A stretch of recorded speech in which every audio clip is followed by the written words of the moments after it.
하나님의 크신 사랑과 은총이 여러분의 삶에 함께 하시기를 빕니다. 오늘은 소유의 감옥에서 존재의 신비로라는 제목으로 함께 하나님의 말씀을 나누겠습니다. 인류의 최고 서사시로 불리는 고대 메소포타미에 길가메시 서사시가 있습니다. 이것은 고대 근동의 신화이며 전설과 같은 이야기입니다. 길가메시 서사시의 내용을 제가 간단히 소개해 드리겠습니다.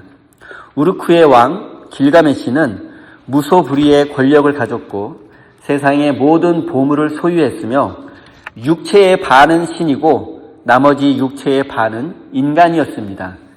반인 반신이었습니다. 누구도 꺾을 수 없는 힘을 가진 영웅이었습니다. 하지만 영원할 것 같았던 그의 삶은 친구 엔키두의 죽음 앞에서 허무하게 무너져 내렸습니다. 길가메시는 나 역시 엔키두처럼 죽을 수밖에 없는 한계가 있는 존재인가라는 근원적인 두려움에 사로잡히고 말았습니다. 길가메시는 죽지 않고 영생을 누릴 수 있는 비밀을 찾기 위해서 세상 끝까지, 심지어 저승의 입구까지 달려갑니다. 하지만 결국 그는 인간은 죽음을 피할 수 없으며 주어진 삶의 순간순간을 즐거워하며 이웃과 함께 나누고 행복하게 사는 것이 진리라는 사실을 깨닫게 되었습니다. 오늘 성경 본문은 바로 이 길가메시처럼 영생을 찾아 예수님께 달려온 한 사람의 이야기입니다. 어느 날 예수님이 길을 떠나시는데 한 사람이 달려와서 그 앞에 무릎을 꿇고 물었습니다. 선하신 선생님, 내가 영생을 얻으려면 무엇을 해야 합니까? 예수님은 그에게 십계명을 상기시키며 살인과 간음과 도둑질을 하지 말고 거짓 증언하지 말고 속여 빼앗은 것은 돌려주고 부모를 공경하라 말씀하셨습니다. 그러자 청년은 아주 당당하게 대답합니다. 선생님, 나는 이 모든 것을 어려서부터 다 지켰습니다. 예수님은 그런 그를 사랑스럽게 보시며 결정적인 한마디를 던지십니다. 너에게는 한 가지 부족한 것이 있다. 가서 내가 가진 것을 다 팔아 가난한 사람들에게 나누어 주어라. 그러면 하늘에서 보화를 차지할 것이다. 그리고 나서 나를 따르라. 하지만 이 청년은 그 말씀에 울상을 짓고 근심하며 돌아갔습니다. 성경은 그 이유를 그에게 재산이 많았기 때문이라고 냉정하게 말씀합니다. 이 사람은 사회적으로 높은 관리이고 공무원이고 경제적으로는 부자였으며 연령대로는 젊은이, 청년이었습니다. 이 부자 청년은 말 그대로 모든 것을 갖춘 사람이었고 모든 사람이 부러워하는 그런 선망의 대상이었습니다. 그런데 그런 그가 왜 길바닥에 무릎을 꿇게 되었을까요? 그것은 그가 남부러울 것 없는 삶을 살면서도 극심한 영적인 공허함과 실존적 불안을 느끼고 있었기 때문입니다. 동시에 부자 청년은 영생마저도 자신이 지금까지 재산을 모으고 지위를 얻었던 방식, 즉 무엇을 행함으로써 얻을 수 있는 소유물로 여겼습니다. 오늘 우리는 이 부자 청년의 슬픈 뒷모습을 통해 자본주의라는 거대한 신전 안에서 살아가는 우리 모두의 자화상을 마주하려고 합니다.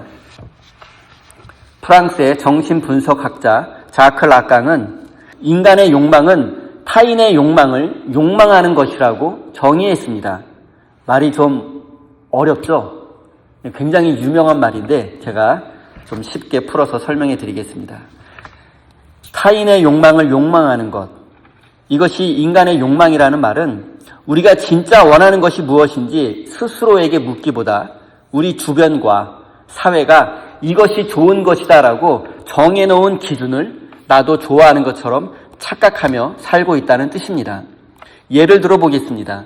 사람들이 수천 달러, 수만 달러나 하는 명품 가방을 사기 위해 명품 샵이 열리기 전부터 줄을 서서 오픈런을 하는 그런 심리가 무엇이겠습니까? 단순히 그 가방이 필요해서일까요? 아닙니다. 그 가방을 들었을 때 나를 바라볼 사람들의 부러운 시선, 그리고 나도 이 정도는 소유할 능력이 있는 사람이야라고 인정받고 싶은 욕구 때문입니다. SNS에서 유행하는 비싼 오마카세 식당 열풍도 마찬가지입니다. 식사가 나오기 전에 사람들은 카메라를 먼저 들고 사진을 찍어 실시간으로 공유합니다. 그런 사람들의 모습 속에서 음식을 정말 즐기는 것보다 사람들에게 정말 나도 이런 고급 문화를 향유하는 수준 있는 사람이다 라고 인정받고 싶은 욕구가 숨어 있는 것입니다. 결국 내가 사고 싶었던 것은 비싼 가방이나 고급진 음식이 아니라 그것을 통해서 얻게 될 타인의 부러움 섞인 시선입니다. 나도 이 정도가 되는 사람이다 라고 과시하고 싶은 마음입니다. 이것이 바로 자크 라캉이 말한 타인의 욕망을 욕망하는 것입니다. 여러분의 욕망을 한번 자세히 들여다보십시오. 정말 그게 여러분이 필요한 여러분 자신의 욕망인지, 이 사회가 규정해 놓은 기준, 타인의 욕망을 욕망하고 있는 것인지 스스로에게 질문을 던져보십시오.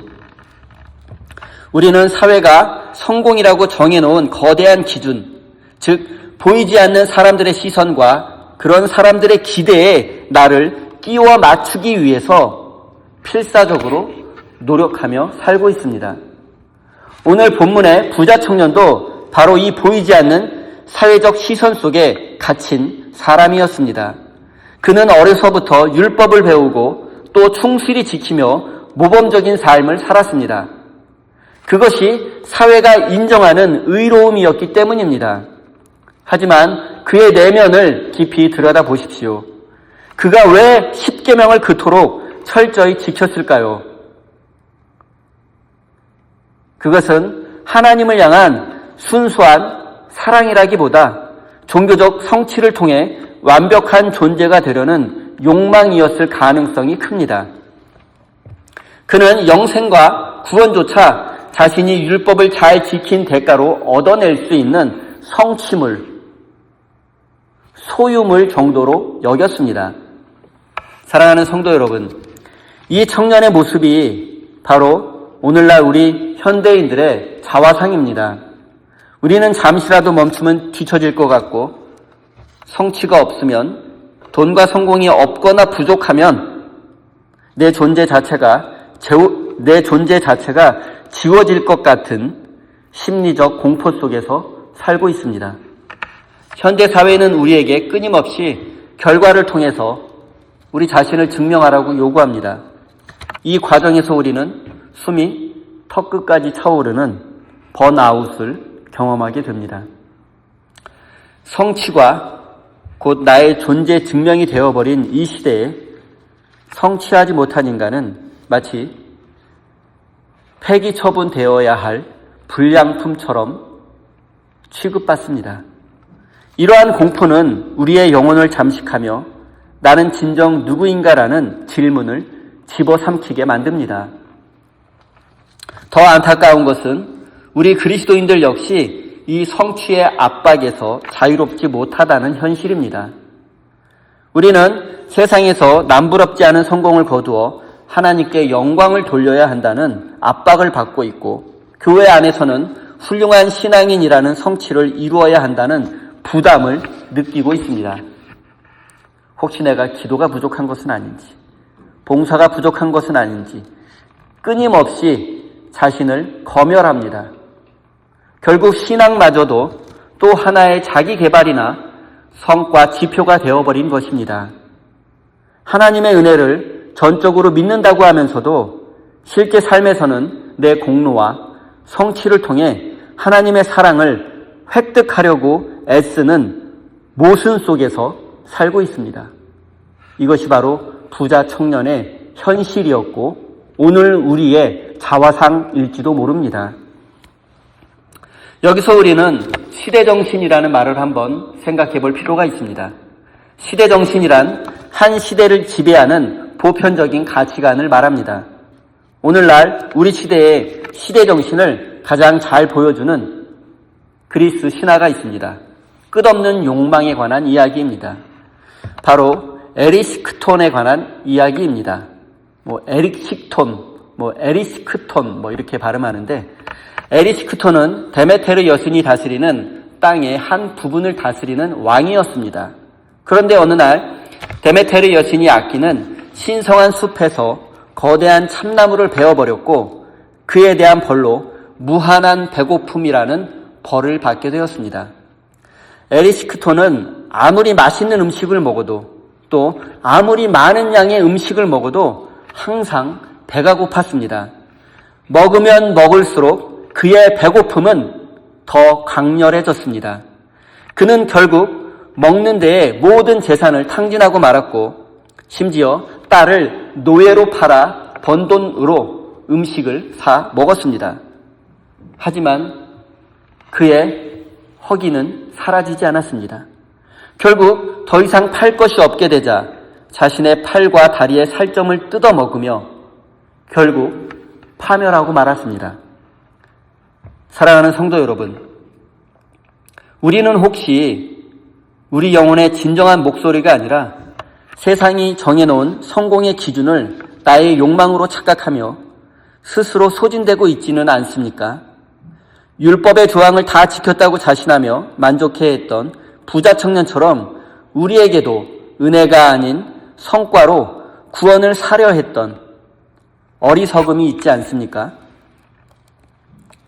사랑하는 성도 여러분, 이제는 세상이 정한 무엇을 더 해야 하는가라는 압박에서 벗어나 우리를 사랑한다고 말씀하시는 하나님의 은혜 아래서만 참된 쉼과 평안을 누릴 수 있다는 사실을 깨달으시기 바랍니다. 그런데 이 문제는 이처럼 성취의 압박에서 벗어나 은혜를 누리려고 할 때 우리를 붙잡는 강력한 힘이 있다는 사실입니다. 이것이 문제입니다. 그것은 내가 더 많이 소유하고 더 크게 성공해야지만 안전하고 행복하다는 세상의 가치관과 시대 정신입니다. 우리는 이 세상의 가치관과 시대 정신에 발목 잡혀 하나님의 은혜 앞으로 나아가지 못하고 있습니다. 성취의 압박은 결국 더 큰 소유에 대한 욕심을 낳게 되고, 그 소유욕은 우리를 결코 채워지지 않는 영적인 굶주림 속으로 밀어넣고 있습니다. 이 굶주림이 어떻게 우리를 파괴하는지 앞서 말씀드린 에리스크톤의 비극을 통해서 한번 살펴보겠습니다. 에리스크톤은 단순히 나무 한 그루를 벤 것이 아니었습니다. 그가 도끼로 쓰러뜨린 나무는 데메테르 여신이 가장 아끼는 신성한 나무였습니다.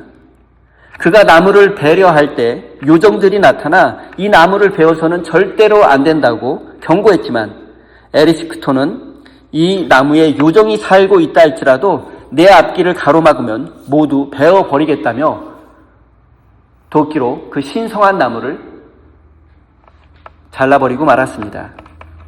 마침내 도끼날이 나무를 파고든 순간 놀라운 일이 벌어졌습니다. 단단한 나무 껍질 사이에서 붉은 피가 솟구친 것입니다.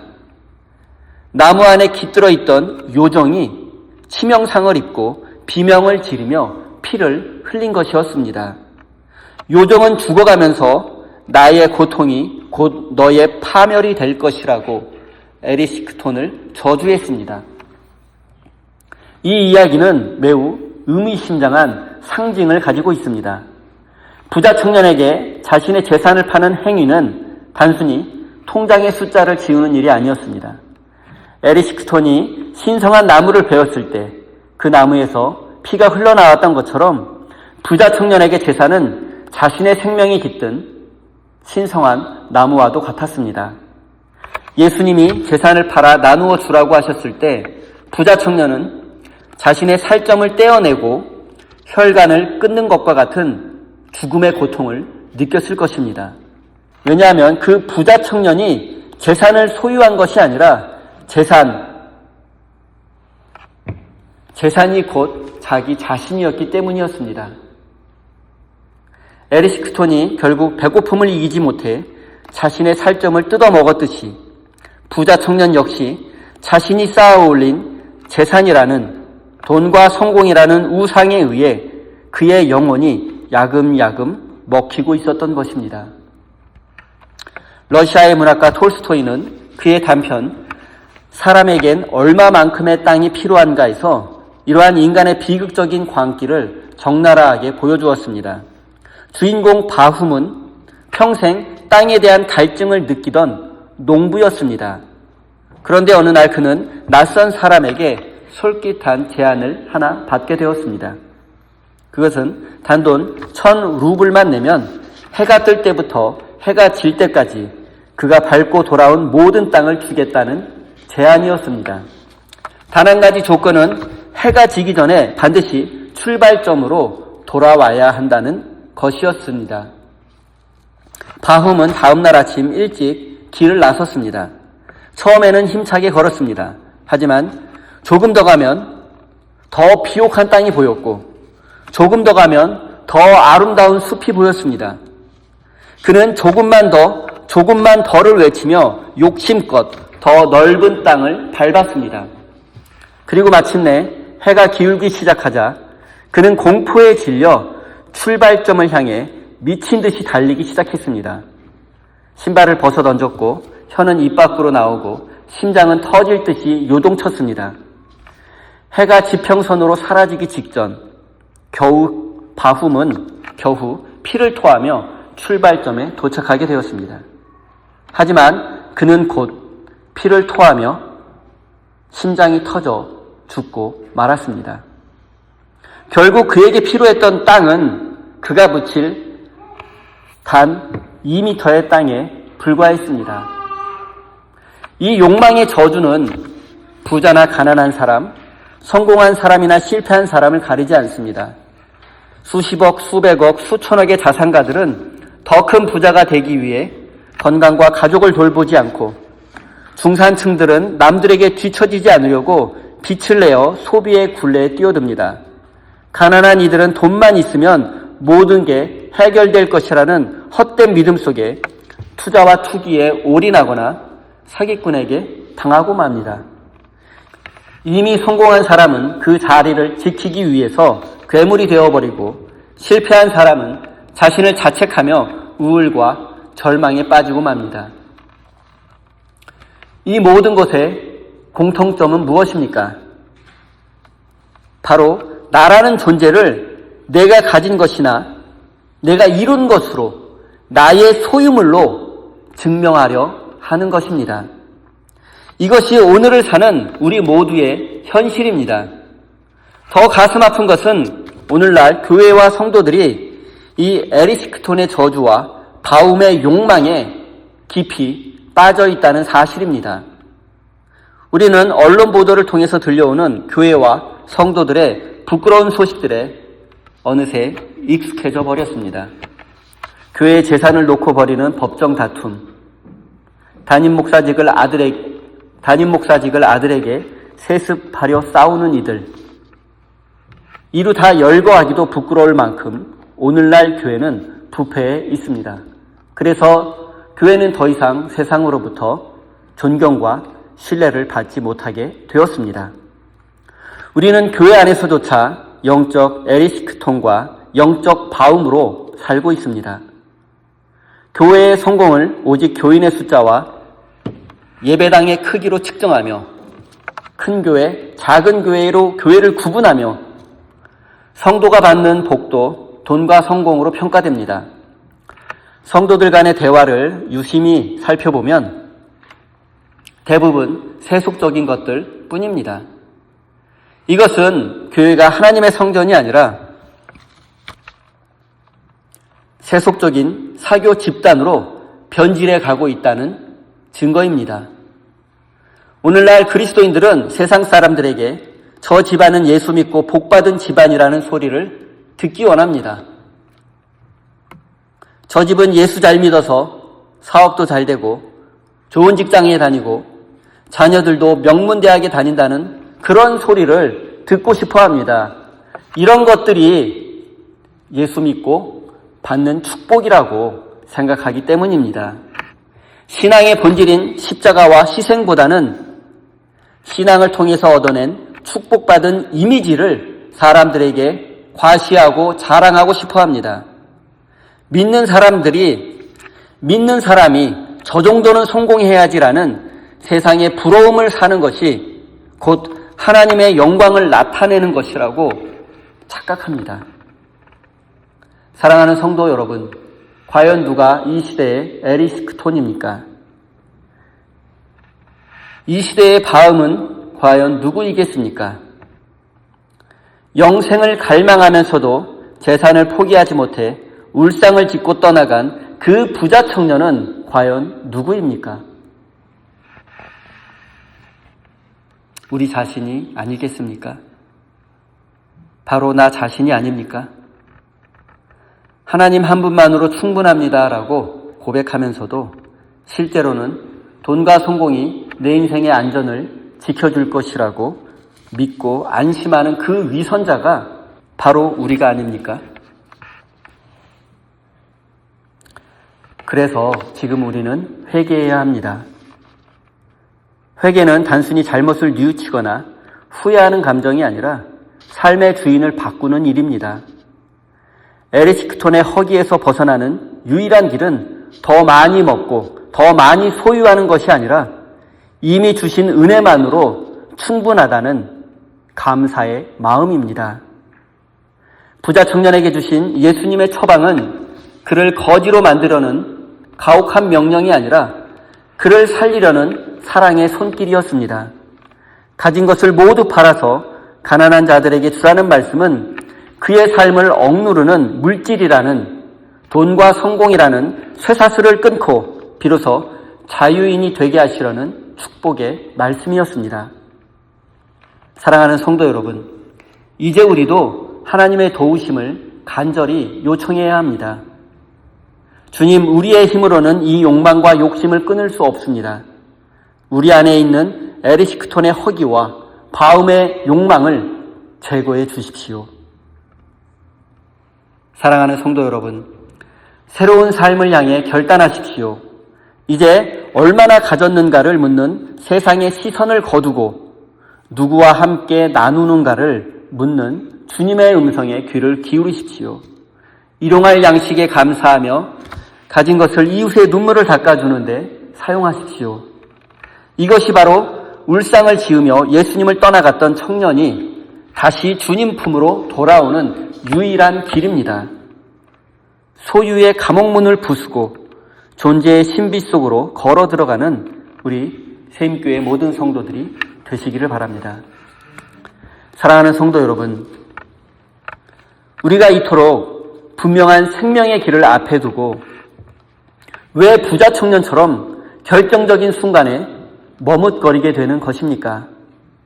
무엇이 우리의 발목을 단단히 붙잡고 놓아주지 않는 것입니까? 심리학적으로 볼 때 이 부자 청년이 돌아간 이유는 자신의 자아를 보호하기 위한 안전기제를 포기할 수 없었기 때문입니다. 안전기제, 세이프 메커니즘.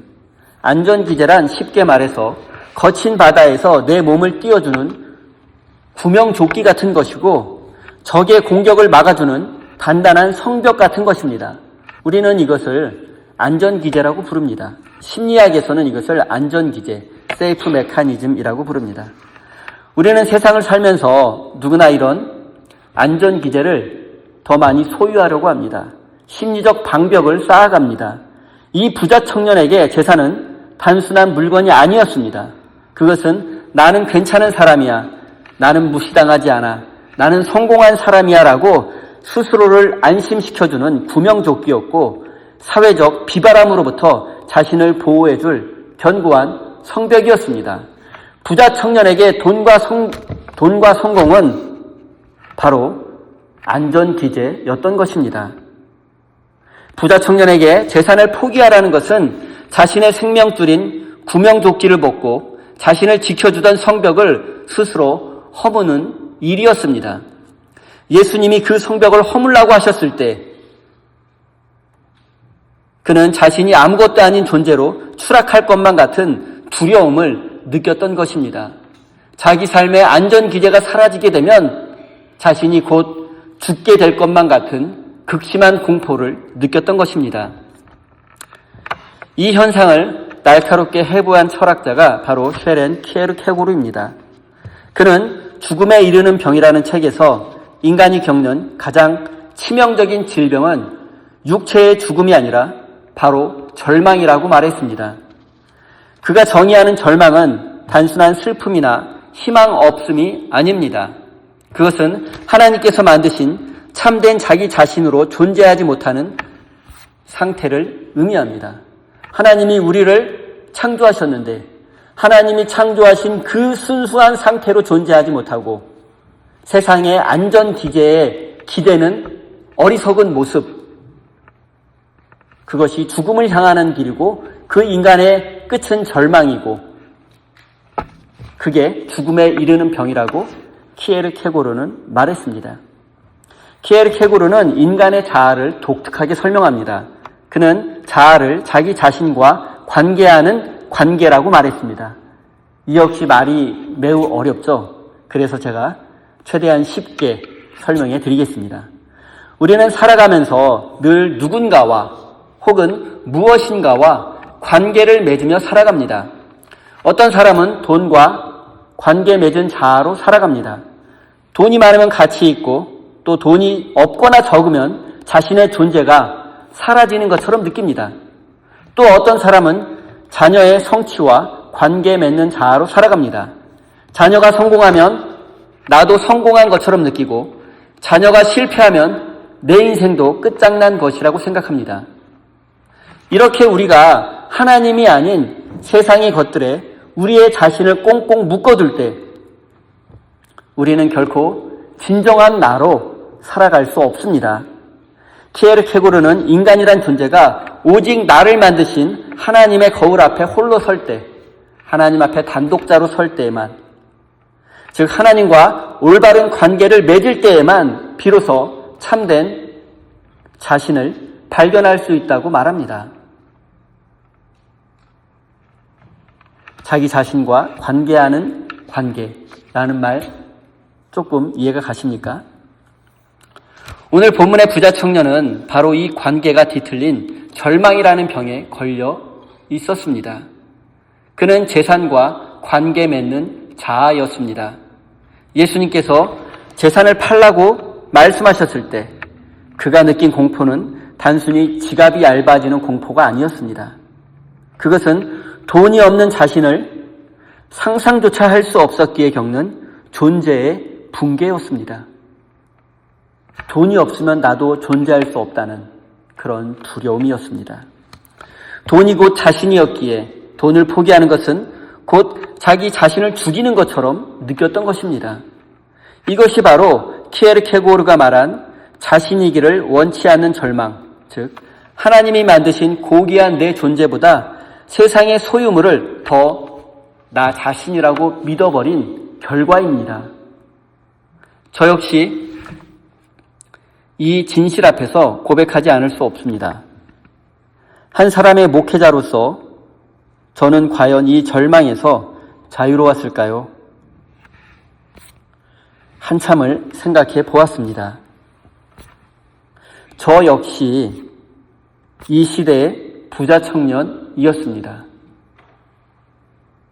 겉으로는 하나님 나라를 선포하면서도 속으로는 은근히 성공한 목사라는 타이틀을 바랬습니다. 남들에게 비춰지는 좋은 목사, 실력 있는 목사, 괜찮은 목사라는 평판이 저의 안전 기제가 되기를 바랬습니다.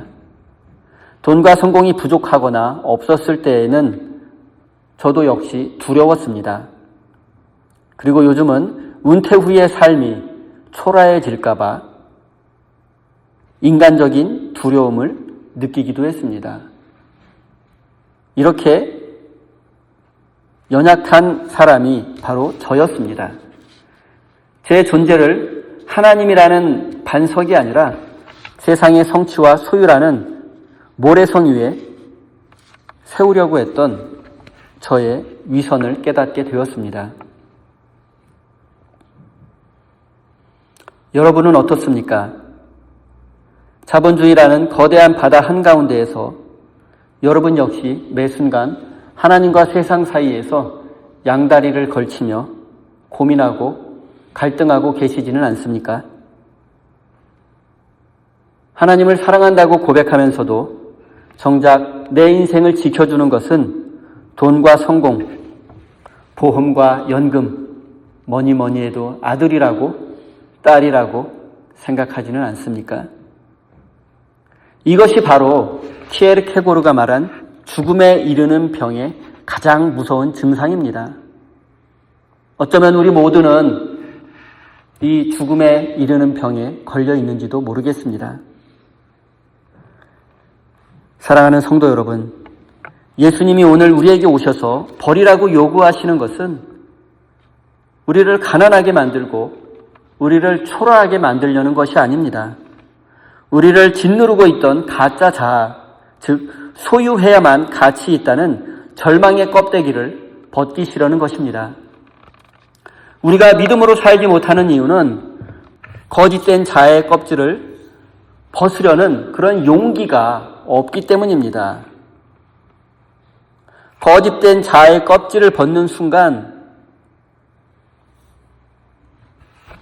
보게 될, 마주하게 될 우리의 초라함을 직면할 용기가 없기 때문입니다.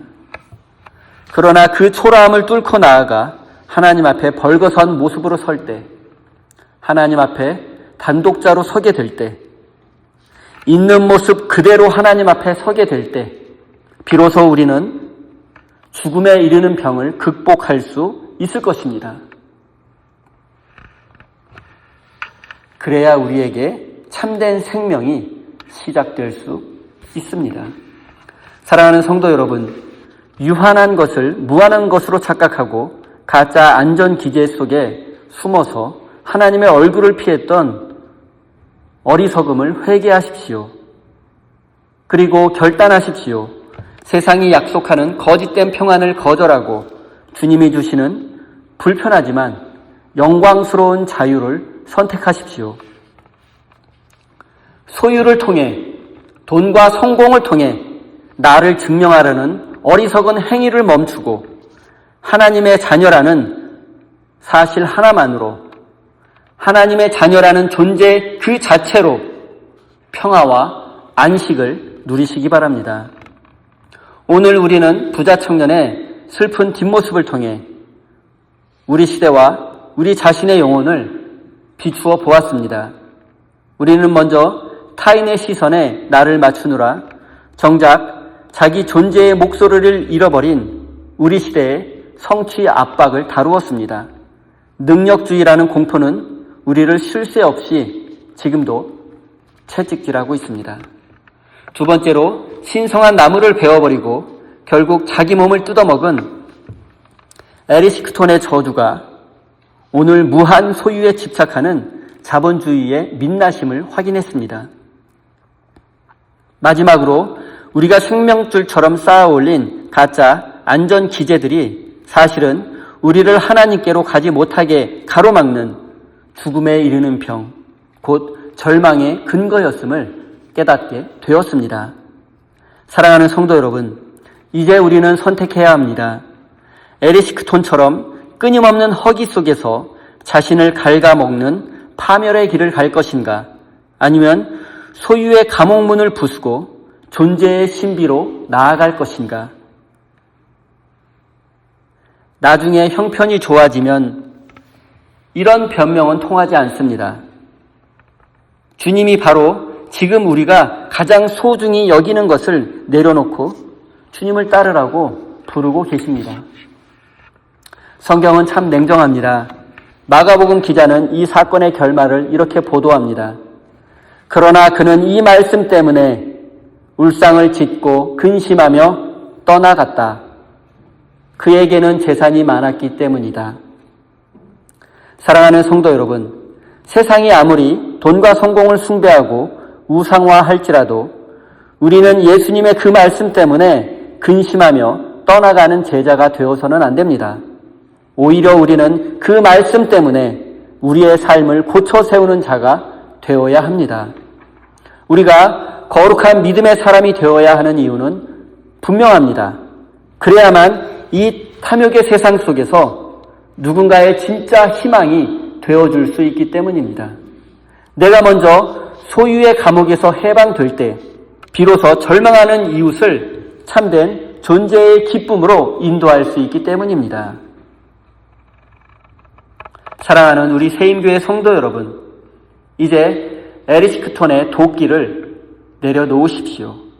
바움의 질주를 멈추십시오. 그리고 주님을 바라보십시오. 슬픈 기색으로 돌아서는 뒷모습이 아니라 가벼워진 어깨로 주님과 함께 걷는 거룩한 믿음의 사람이 되시기를 예수님의 이름으로 축원드립니다. 기도하겠습니다.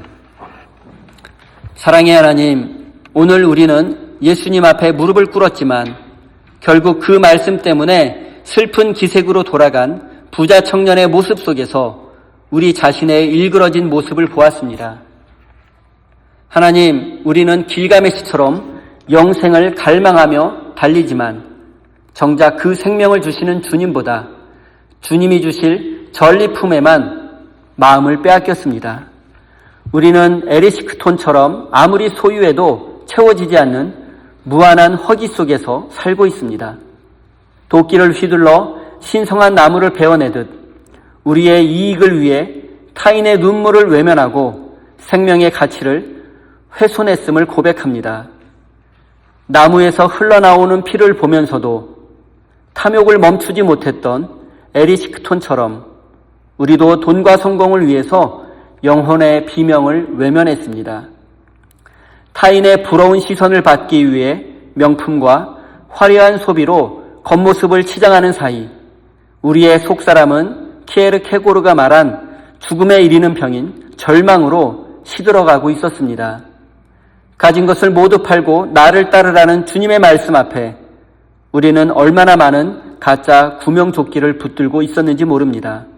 돈과 성공, 연금과 보험, 자녀의 성공이라는 견고한 성벽 뒤에 숨어 그것이 무너지면 내 존재도 무너질까 전전긍긍했습니다. 하나님을 신뢰한다고 말하면서도 실제로는 세상의 가치관과 시대 정신을 따라 살았던 우리를 용서해 주십시오. 이제 우리는 결단합니다. 에리시크톤의 도끼를 내려놓고 바움의 질주를 멈추겠습니다. 소유의 감옥문을 부수고 하나님이 만드신 존재의 신비 속에서 영생을 누리는 우리 모든 성도들이 되게 해 주십시오. 사랑의 하나님, 이 시간 우리에게 주신 말씀에 응답하며 우리 삶의 일부이자 우리 존재 자체라고 믿고 있는 이 물질을 주님 앞에 드립니다. 이 예물을 바치는 손길마다 소유의 노예가 되지 않는 참된 자유를 허락해 주십시오. 얼마나 가졌는가를 묻는 세상의 위협 앞에서도 나는 하나님의 자녀로 존재하기에 이미 충분하다고 외칠 수 있는 믿음의 사람이 되게 해 주십시오. 이 물질이 쓰이는 곳곳마다 하나님의 사랑과 정의가 드러나게 해 주십시오. 고통받는 이웃에게 이동할 양식이 되게 하시고 자본의 논리에 밀려 눈물 흘리는 이웃의 손을 잡아주는 사랑의 손길이 되게 해 주십시오. 우리 세임교회가 쌓아두는 공동체가 아니라 끊임없이 흘려보내는 믿음의 공동체가 되어 하나님 나라를 이 땅에서 이루어가는 신앙 공동체가 되게 해 주십시오. 예수님의 이름으로 기도드립니다.